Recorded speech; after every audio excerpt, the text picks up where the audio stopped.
நமஸ்காரம். 1000 நாமங்கள் 1000 கதைகள் 334வது திருநாமம் வாசுதேவாய நமக.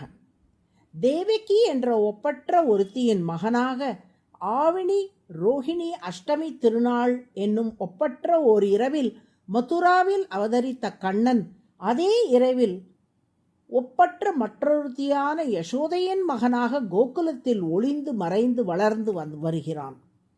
கண்ணன் தோன்றி சுமார் 1 வருட காலம் ஆகியும் அவனுக்கு இன்னும் பெயர்ச்சூட்டு விழாவை நந்தகோபர் நடத்தவில்லை. இந்நிலையில் ஒரு நாள் யாதவர்களின் குருவான கர்காச்சாரியார் வந்து நந்தகோபரை சந்தித்தார். குழந்தை பிறந்து 1 வருடம் ஆயிற்றே, நீங்கள் ஏன் இன்னும் பெயர் சூட்டாமலே வைத்திருக்கிறீர்கள் என்று வினவினார். அதற்கு நந்தகோபர், ஆயர்களான நாங்கள் எப்போதுமே அதை நிதானமாகத்தான் செய்வோம் என்று விடையளித்தார்.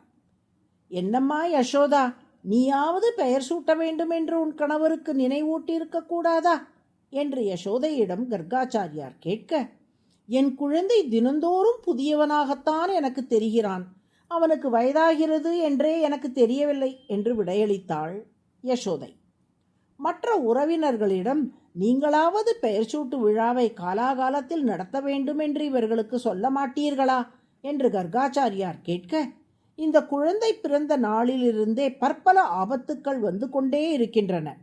அதிலிருந்து குழந்தையை பாதுகாக்கவே எங்களுக்கு நேரம் சரியாக இருக்கிறது என்றார்கள் உறவினர்கள்.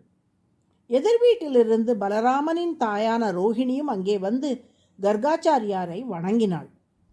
ரோஹிணி, உன் குழந்தைக்கும் இன்னும் பெயர் வைத்ததாக தெரியவில்லையே என்று கேட்டார் கர்காச்சாரியார். ஆம் சுவாமி, நீங்களே பார்த்து நல்ல பெயராக சூட்டிவிடுங்கள் என்று ரோஹிணி பிரார்த்தித்தாள். 2 குழந்தைகளுக்கும் நானே பெயர் சூட்டு விழாவை நடத்தி விடுகிறேன். ஆனால் நந்தகோபரே விழாவை கோலாகலமாக கொண்டாடினால் கம்சனால் குழந்தைகளுக்கு ஆபத்து உண்டாக வாய்ப்பு உள்ளது. எனவே மாட்டுக் கொட்டகையில் ரகசியமாக நடத்தி விடலாம் என்றார் கர்காச்சாரியார்.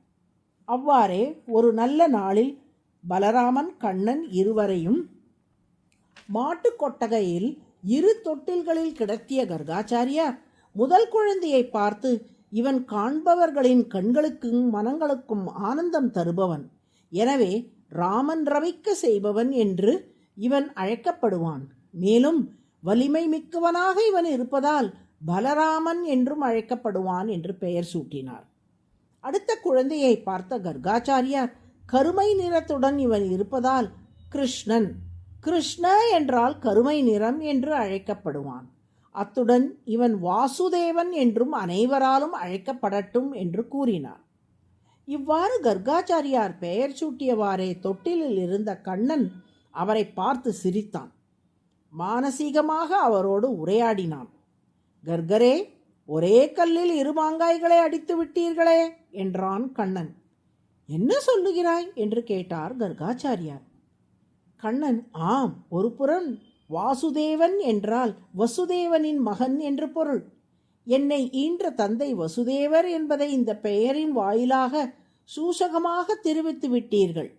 அது மட்டுமா, வாசு என்றால் எல்லா இடங்களிலும் வசிப்பவன் என்று பொருள். தேவன் என்றால் அப்படி எல்லா இடங்களிலும் வசித்தாலும் அந்த பொருட்களில் உள்ள தோஷங்களால் தீண்டப்படாதவனாக எப்பொழுதும் ஒளி வீசிக்கொண்டு லீலைகள் புரிந்து கொண்டு திவ்யமாக இருப்பவன் என்று பொருள். எனவே எங்கும் நிறைந்த இறைவன் நானே என்பதையும் உணர்த்திவிட்டீர்களே என்று தனது புன்னகையாலேயே கர்காச்சாரியாரிடம் கூறினான். ஆக வாசு என்றால் எல்லா பொருட்களுக்குள்ளும் வசிப்பவர், தேவ என்றால் திவ்யமாக விளையாடிக்கொண்டு ஒளி வீசுபவர். அதாவது திருமால் உலகில் உள்ள ஒவ்வொரு பொருள்களுக்குள்ளும் இருக்கிறார்.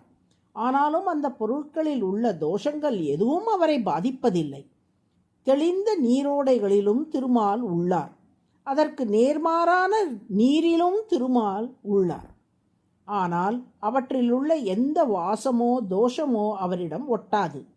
அதனால்தான் வாசுதேவ என்று அழைக்கப்படுகிறார்.